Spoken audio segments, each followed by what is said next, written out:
Dalam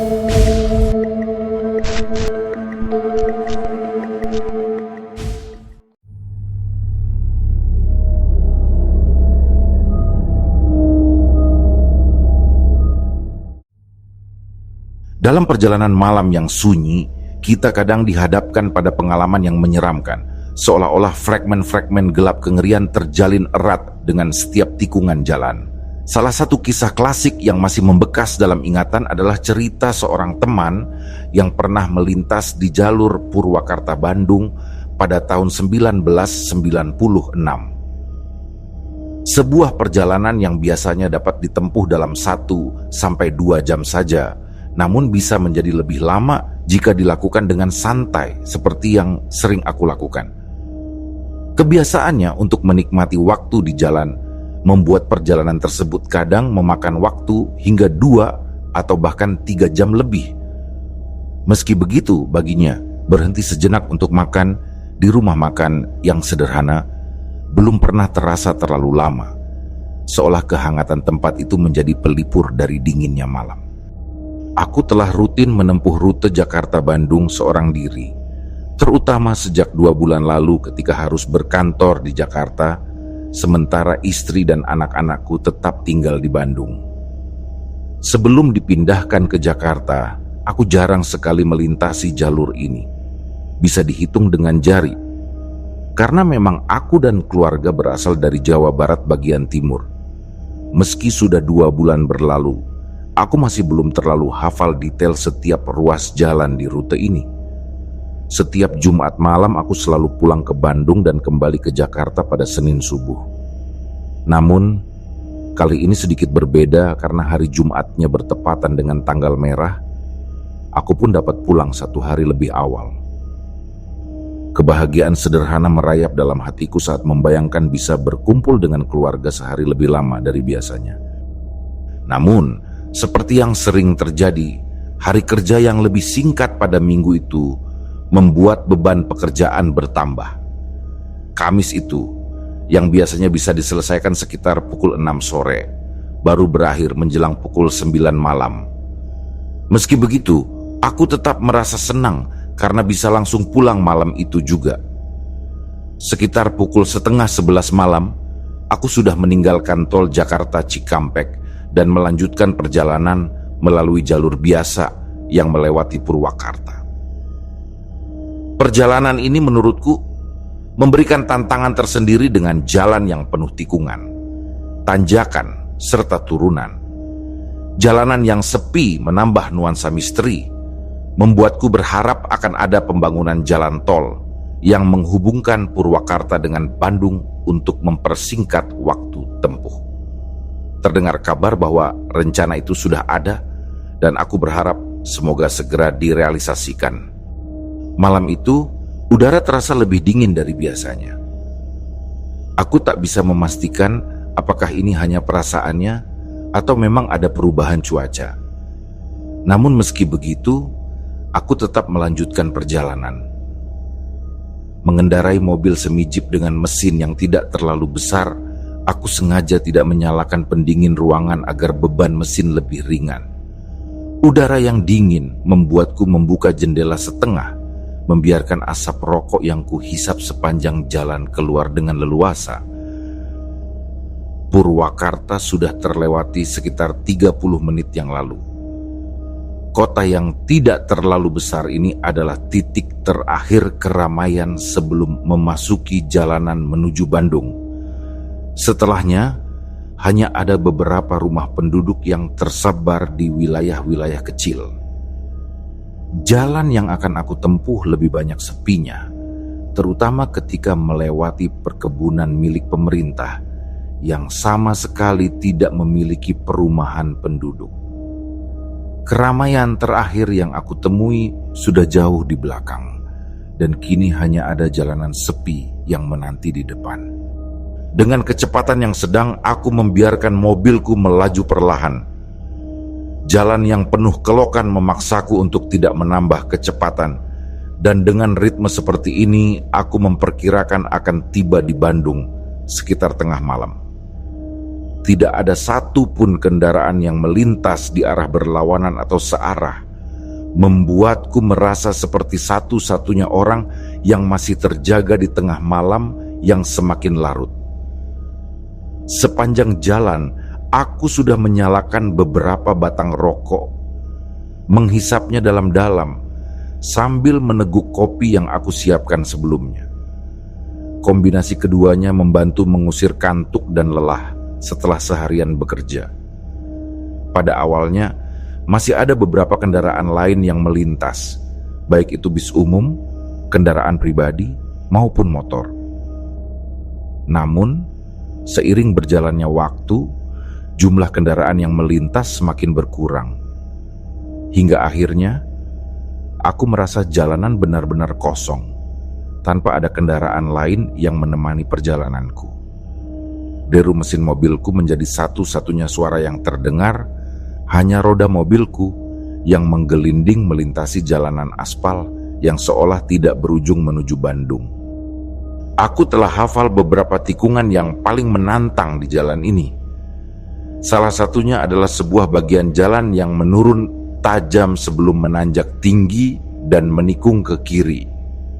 Bagian ini sudah sangat kuingat, dan malam itu sekali lagi aku melintas di bagian jalan yang sepi itu.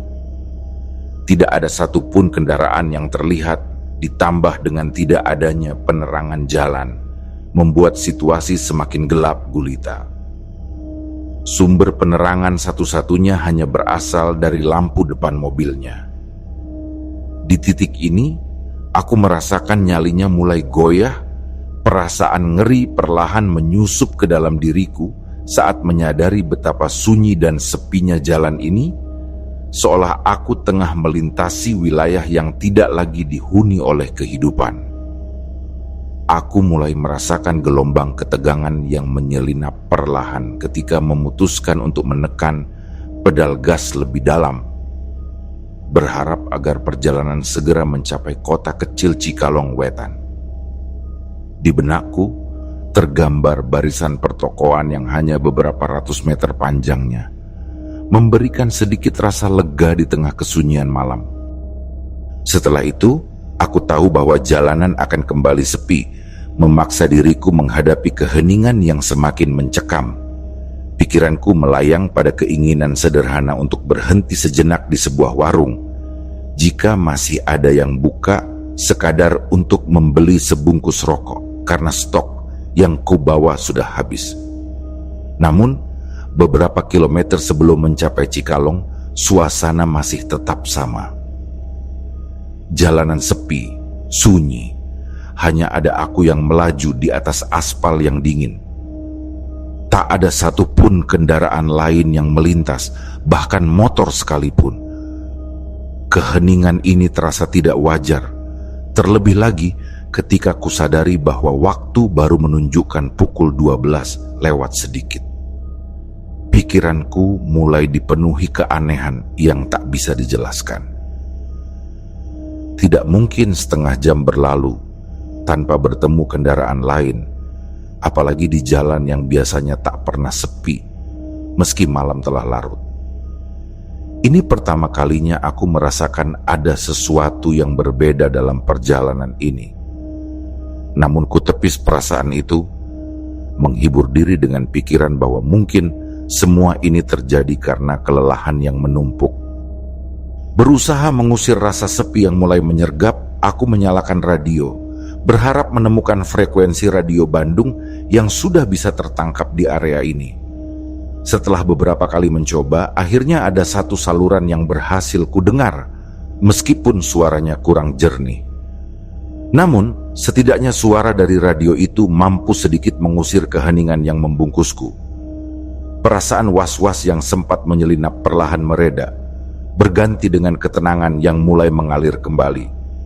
Namun, ketenangan itu tak bertahan lama. Hanya dalam beberapa menit, suara yang tadinya mengalun lembut tiba-tiba menghilang.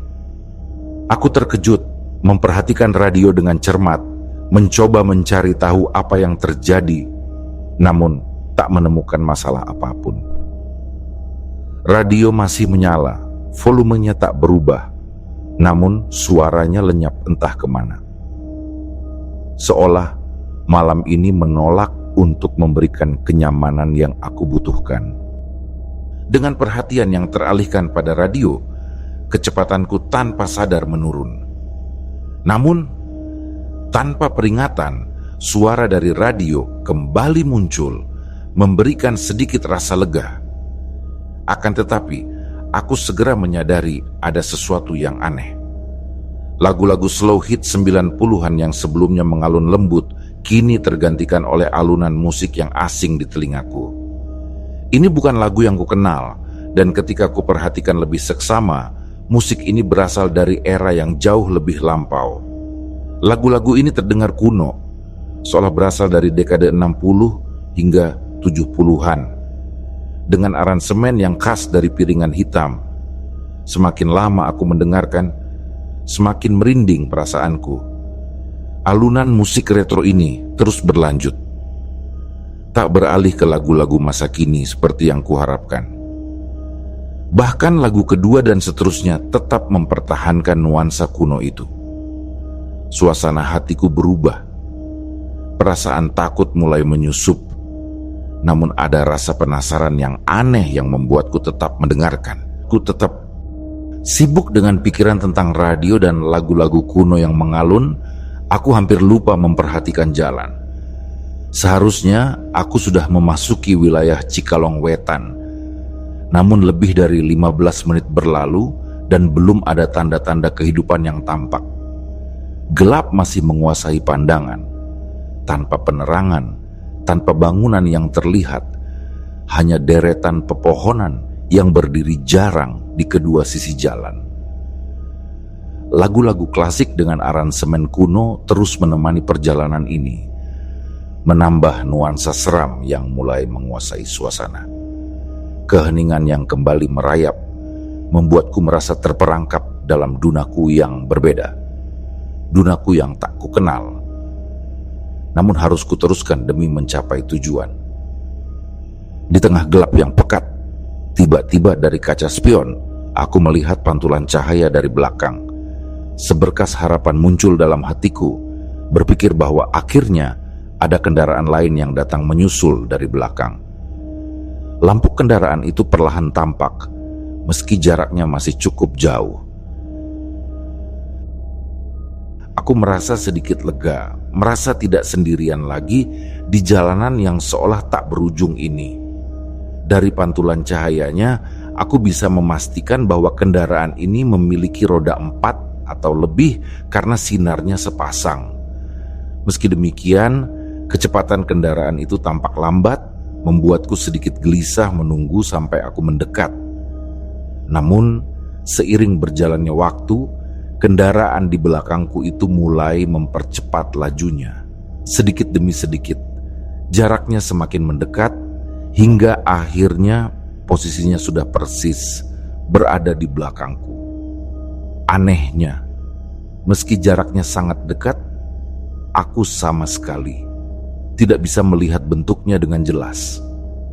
Yang terlihat hanya cahaya redup dari lampu depannya, yang anehnya tidak seterang kendaraan normal. Cahaya itu begitu lemah, seolah-olah kendaraan yang mengkor di belakangku adalah sesuatu yang lain. Sesuatu yang tidak seharusnya ada di jalan ini. Meskipun rasa ingin tahu dan kegelisahan mulai menggelayut di benakku, aku berharap agar kendaraan yang berada di belakangku itu segera mendahuluiku.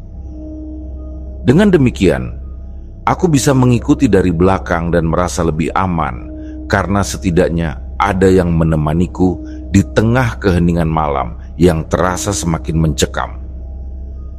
Selain itu, ada perasaan penasaran yang sulit ditepis. Ingin tahu jenis kendaraan apa yang sedang menyusulku ini. Namun, jalanan yang berkelok dan berliku membuat upaya untuk memberi ruang agar kendaraan itu bisa mendahuluiku menjadi sulit. Setiap kali aku mencoba untuk memperlambat laju, tikungan demi tikungan menambah rasa frustrasi. Hingga akhirnya, setelah sekian lama, ada jalan lurus yang cukup panjang. Aku segera memberikan sinyal dengan lampu sen, berharap pengemudi di belakangku menangkap isyarat tersebut. Benar saja, kendaraan itu mulai mempercepat lajunya, akhirnya mendahuluiku perlahan-lahan. Ketika kendaraan itu mulai bergerak ke samping kananku, aku menajamkan penglihatan, berusaha menangkap detail dari kendaraan misterius tersebut. Pertama kali yang tertangkap oleh mataku adalah warnanya. Kendaraan itu berwarna putih, meskipun kusam, terlihat seperti warna yang telah lama memudar. Saat semakin dekat, bentuknya mulai terungkap lebih jelas di bawah sorot lampu jalan yang samar. Kendaraan itu lebih besar dari mobilku, menyerupai sebuah van besar, seukuran mobil elep yang biasa kulihat di jalur Lembang. Namun, yang ini berbeda, tidak persis seperti elep. Bentuknya mengingatkanku pada VW Kombi, hanya saja dengan ukuran yang lebih besar dan tampak lebih tua. Ketika akhirnya kendaraan itu benar-benar berada di depan, aku baru menyadari bahwa yang tengah kudekati adalah sebuah ambulan tua. Pemandangan itu membuat jantungku berdegup lebih kencang. Ambulan itu berwarna putih, tapi terlihat begitu kusam dengan guratan karat yang tampak jelas di sana-sini, seolah sudah terlalu lama melayani masa lalunya. Begitu melihatnya, aku merasa seolah-olah dibawa kembali ke masa lalu yang suram, membuat pikiran ini berkecamuk dalam kebingungan. Pantas saja lambat, pikirku menenangkan diri, sambil terus mengikutinya dari belakang dengan rasa penasaran yang masih belum mereda. Ambulan itu memiliki 2 jendela kaca di bagian belakangnya. Namun, kaca-kaca itu begitu gelap sehingga cahaya lampu dari mobilku tak mampu menembusnya. Rasa penasaran membuncah, mencoba membayangkan apa yang ada di dalam sana. Aku berusaha menjaga jarak tetap dekat, tak ingin kehilangan jejak kendaraan ini, apalagi di jalan yang sepi seperti ini. Kami berjalan beriringan cukup lama, hingga akhirnya kami mulai memasuki wilayah yang seharusnya adalah Cikalong Wetan. Mengingat keinginan untuk membeli rokok yang sudah sejak tadi ada di benakku, aku mulai memperlambat laju kendaraan, mengalihkan perhatian ke sisi jalan, berharap menemukan warung atau toko kecil yang masih buka. Namun, ketika perhatian ini terfokus pada mencari warung, aku baru menyadari keanehan yang lain. Saat memasuki wilayah Cikalong Wetan, segala sesuatu tampak berbeda dari biasanya. Meskipun malam itu begitu gelap, aku bisa melihat deretan pertokoan di sepanjang jalan. Tapi ada yang aneh, sangat berbeda dari yang biasanya kulihat. Bangunan-bangunan yang ada di sini terlihat sangat kuno, jauh dari yang kuingat. Arsitekturnya mirip dengan bangunan zaman dulu, mungkin dari era 1950-an. Rasa ngeri mulai merayap di punggungku, seolah aku telah menembus dimensi waktu, memasuki Cikalong Wetan di masa lalu. Dan yang lebih menyeramkan lagi, tidak ada satupun warung atau toko yang buka, bahkan tak ada satupun orang yang tampak di sekitar. Kota ini seperti kota mati, sunyi dan kosong, membuat suasana semakin mencekam. Seharusnya masih ada sedikit kehidupan, walaupun ini sudah lewat tengah malam. Namun ketiadaan aktivitas manusia membuat bulu kudukku berdiri. Aku yang tadinya berharap bisa membeli rokok, kini kehilangan keberanian untuk berhenti. Aku terus memperhatikan keanehan di sekitarku, sementara ambulan tua itu perlahan-lahan menghilang dari pandanganku, meninggalkanku sendirian di jalanan yang terasa semakin sunyi. Keanehan di Cikalong Wetan hanya berlangsung singkat, karena wilayah ini memang kecil. Setelah melewati deretan pertokoan kuno itu, aku kembali memasuki jalanan yang sepi dan kosong.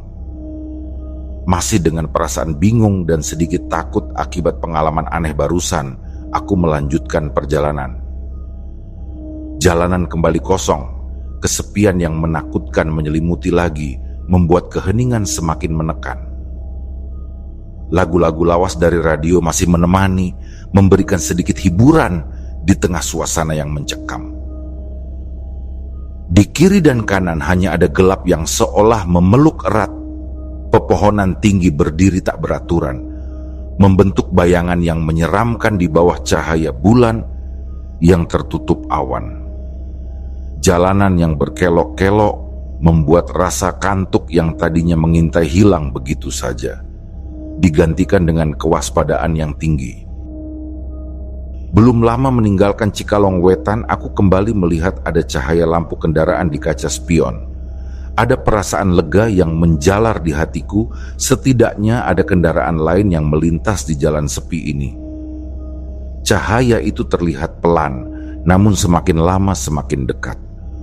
Aku sengaja memperlambat laju kendaraan, berharap kendaraan ini segera mendekat, agar aku tidak merasa sendirian lagi di jalan yang mencekam ini. Tak butuh waktu lama, kendaraan itu sudah berada tepat di belakangku. Sepasang lampu depannya tampak redup, sama seperti lampu ambulan yang tadi melintas. Namun, karena redupnya cahaya itu, aku masih belum bisa melihat dengan jelas jenis kendaraan yang berada di belakangku. Aku kembali memberikan kode dengan lampu sen, berharap kendaraan ini juga mau mendahuluiku.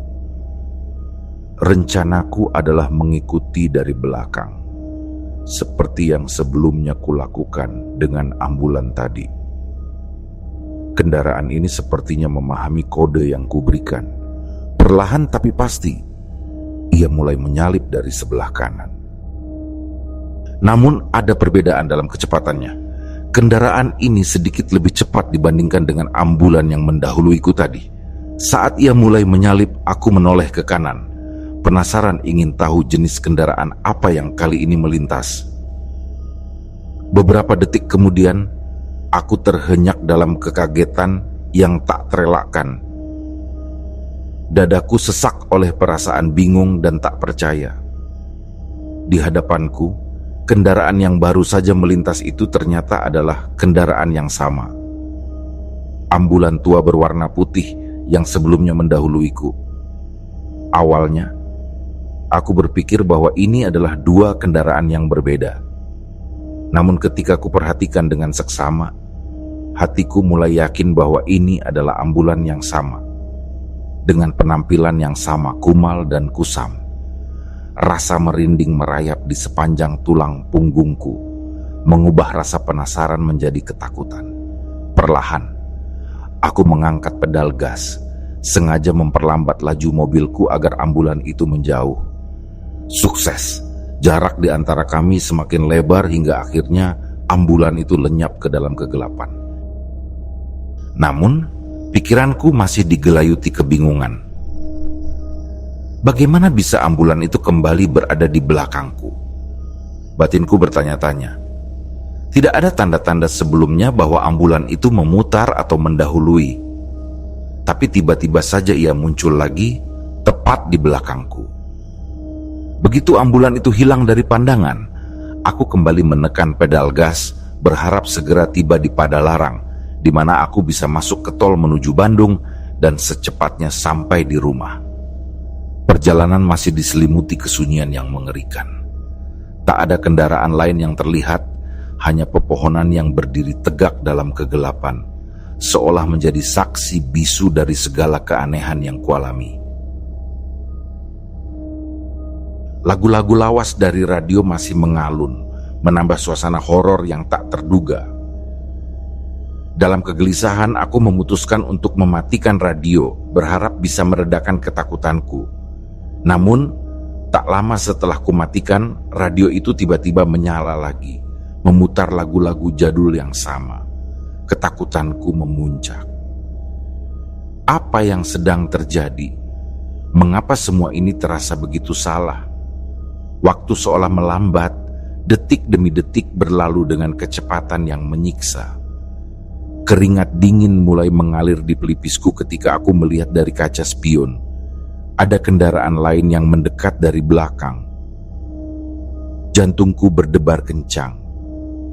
Apakah itu ambulan tua lagi?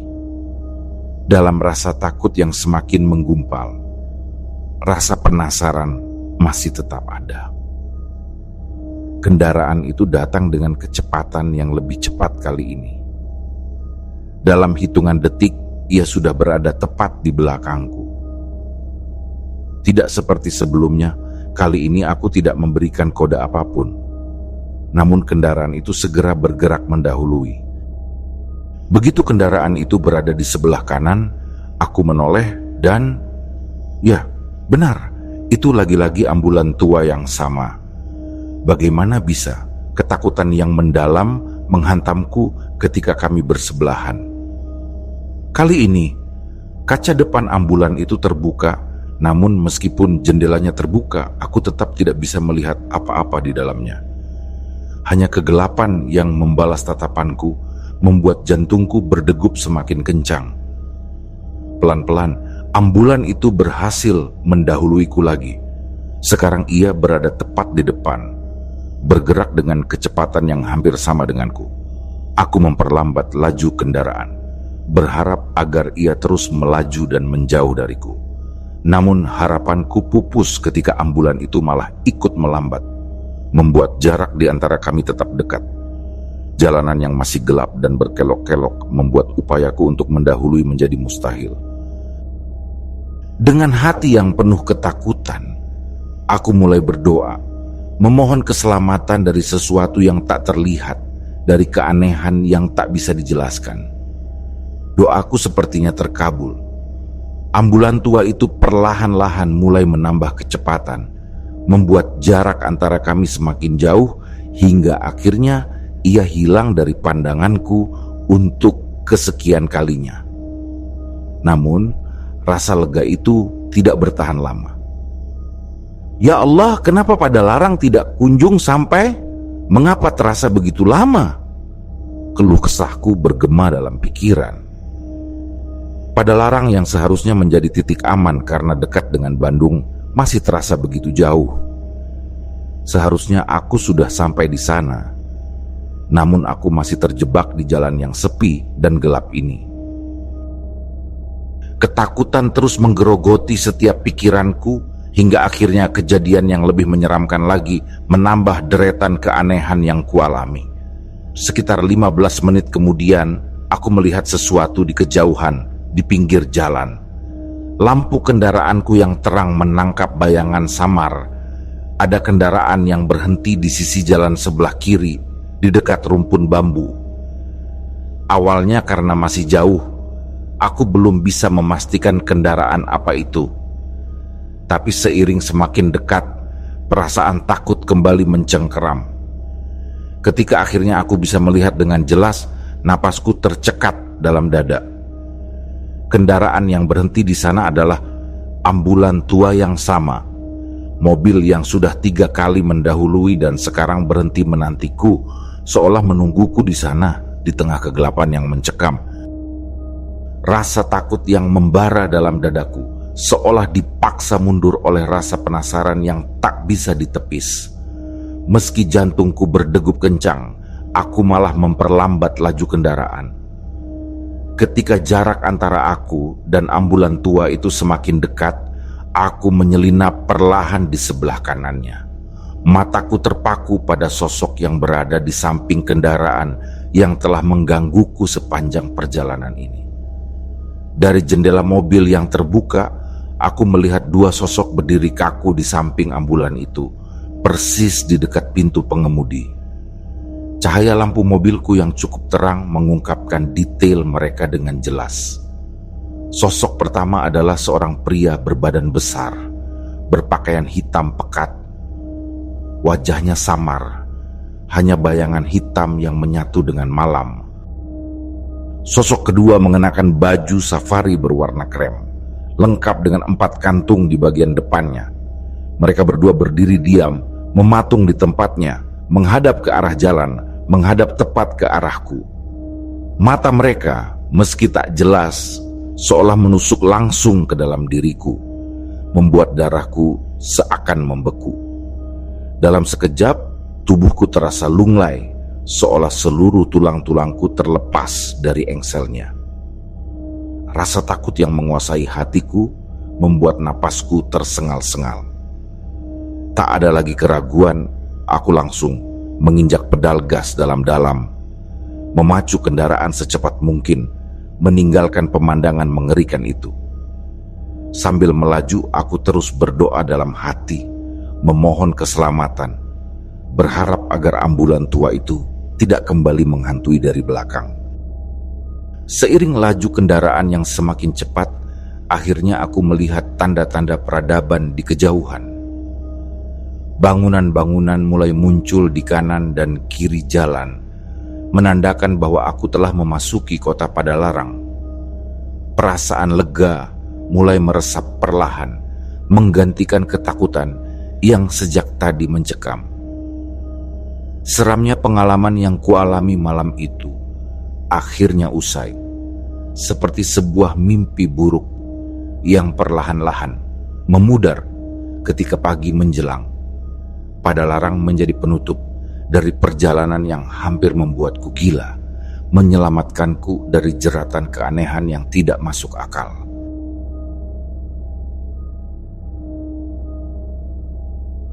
Demikianlah kisah yang kami bawakan ini. Semoga kisah ini dapat menghibur teman-teman semua dan diharapkan cerita ini bisa bermanfaat. Baiklah, terima kasih untuk teman-teman yang telah mendengarkan cerita ini dan juga yang telah mendukung channel ini. Semoga kebaikan yang dilakukan teman-teman dibalas oleh Allah Subhanahu wa Ta'ala dengan hal-hal yang lebih baik dan lebih bermanfaat dalam kehidupan. Saya mohon maaf apabila ada kesalahan dalam perkataan ataupun pengucapan dalam menceritakan kisah ini. Sampai jumpa lagi di kisah kami berikutnya. Semoga sehat dan sukses selalu untuk kita semua.